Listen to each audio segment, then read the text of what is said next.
पूरी दुनिया में भारत 100 में से 41 अंकों के साथ प्रेस फ्रीडम इंडेक्स में 180 देशों की सूची में 150वें स्थान पर है। मीडिया और एडवर्टाइजिंग का रिलेशन टाइम बाउंड होना चाहिए। सुप्रीम कोर्ट के ये बयान उसकी ताकत। नमस्कार दोस्तों, एनडीटीवी की शुरुआत 1988 में कोलकाता से एक कपल द्वारा की गई थी, जिनका नाम है प्रणब रॉय, जो कि एक इकोनॉमिस्ट थे, और राधिका रॉय, जो कि एक जर्नलिस्ट थी। पहले राधिका एनडीटीवी की फाउंडर थी, फिर कुछ टाइम बाद उनके हस्बैंड ने भी उन्हें ज्वाइन कर लिया और चैनल का एक चेहरा बन गए। फिर 1996 में रवीश कुमार ने as a translator NDTV join किया। काफी प्रोग्राम्स भी होस्ट किए, जैसे कि प्राइम टाइम, हम लोग, रवीश की रिपोर्ट और देश की बात। फिर धीरे धीरे सीनियर एग्जीक्यूटिव एडिटर बन गए। करियर के इस सफर में कई बार रवीश को जान से मारने तक की धमकियां मिली, क्योंकि वो केंद्र सरकार के लूपहोल्स के बारे में बात करते थे, ना कि उनकी बटरिंग। रवीश कुमार का पत्रकारिता गढ़ने का ढंग गोदी मीडिया से थोड़ा अलग है, जहां वो केंद्र सरकार की आलोचना करते हैं, वर्तमान पार्टी को उनके एक्शंस के लिए जिम्मेदार ठहराते हैं, जिससे देश में मजबूत शासन हो, जो कि आखिर में जनता के लिए ही अच्छा है। इसी दौरान अचानक से 23 अगस्त को गौतम अडानी एनडीटीवी में 29.18% का स्टेक खरीदते हैं और 22 नवंबर से 5 दिसंबर तक के लिए एक ओपन ऑफर लॉन्च कर देते हैं, जिससे कि बाकी का 26% स्टेक भी खरीद पाएं। अडानी ने पर शेयर का मिनिमम प्राइस अनाउंस किया कि जो भी अपने शेयर बेचना चाहता है वो अडानी को बेच दे।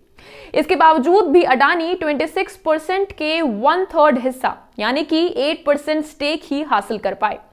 रॉयस भी एक काउंटर ऑफर लॉन्च कर सकते थे, लेकिन उनकी फाइनेंशियल कंडीशन उतनी स्ट्रांग नहीं थी, तो फाइनली अब अडानी 37.44% के स्टेक के साथ एनडीटीवी के लार्जेस्ट शेयर होल्डर बन गए हैं। और लार्जेस्ट शेयर होल्डर बनते ही राधिका रॉय और प्रणब रॉय ने आरआरपीआर होल्डिंग प्राइवेट लिमिटेड के डायरेक्टर्स के पद से इस्तीफा दे दिया, लेकिन दोनों अभी भी चैनल के बोर्ड के रूप में कार्यरत हैं और एनडीटीवी के 32.26% स्टेक के मालिक हैं। दोनों फाउंडर्स के इस्तीफा देते ही अगले दिन रवीश कुमार ने भी एनडीटीवी को त्यागपत्र दे दिया। पर यह खुशी की बात है कि वो झुके नहीं, गोदी मीडिया में शामिल नहीं हुए, बल्कि आजाद हो गए और आगे भी अपनी स्वतंत्र पत्रकारिता को यूट्यूब के जरिए जारी रखेंगे। अब सवाल ये है कि क्या किसी मीडिया ऑर्गेनाइजेशन में सच्ची पत्रकारिता बची है? एनडीटीवी इकलौता चैनल था, पर अब इसे भी मोदी के फ्रेंड अडानी संभालेंगे। मीडिया के गोदी मीडिया बनने और स्वतंत्र ना हो पाने के दो बड़े कारण हैं, और इन्हीं दो में सुधार करके कुछ हद तक इंडिपेंडेंट जर्नलिज्म किया जा सकता है। पहला है मीडिया इंस्टीट्यूशंस और एडवर्टाइजर्स के बीच का रिलेशनशिप। एडवर्टाइजिंग इतनी प्रभावशाली हो गई है कि न्यूज एडिटर्स एड्स को ध्यान में रखकर वही न्यूज सेलेक्ट करते हैं जो विज्ञापन के खिलाफ ना हो, जबकि असलियत में न्यूज वैल्यू के हिसाब से सिलेक्शन होना चाहिए। मीडिया कंपनीज एड्स के साथ साथ एडवर्टाइजिंग की इमेज कॉन्शियस और बेनिफिशियल न्यूज को भी अपने न्यूज़पेपर या इलेक्ट्रॉनिक मीडिया में जगह देकर उन्हें फेवर करती हैं। जो न्यूज उनकी छवि को नुकसान पहुंचाती है, उन्हें ना ही छापा जाता है और ना ही उन्हें प्रकाशित किया जाता है। बिजनेस का एक मेजर एलिमेंट है गिव एंड टेक। तो अगर मीडिया ऑर्गेनाइजेशन एडवर्टाइजर्स को एड स्पेस देने के बदले मॉनेटरी एक्सचेंज करें तो ठीक है, लेकिन इसके आगे फेवर्स प्रोवाइड करना म्यूचुअल एक्सचेंज के बियॉन्ड है। फॉर एग्जाम्पल, अगर एक प्रोडक्ट कंपनी या कोई एजुकेशनल इंस्टीट्यूट किसी हाई व्यूअरशिप वाले या कोई हाई रीडरशिप वाले मीडिया को एड्स देता है, तो वो मीडिया ये भी इंश्योर करेगा कि उस कंपनी की पॉजिटिव न्यूज ही छपे और कोई भी नेगेटिव न्यूज ना दिखाई जाए। पर क्या आपने कभी इस बारे में सोचा है? क्या ये सही है और क्या आपको ये फेवर्स अंडर द टेबल नहीं लगते? दूसरा, संविधान में मीडिया को भी न्यायपालिका, कार्यपालिका और विधायिका की तरह ही लोकतंत्र का चौथा स्तंभ माना गया है, जो कि पूरी तरह से आजाद है। तो फिर क्यों ही मीडिया उस पार्टी के फेवर में हो जाती है जिसकी देश में सरकार होती है?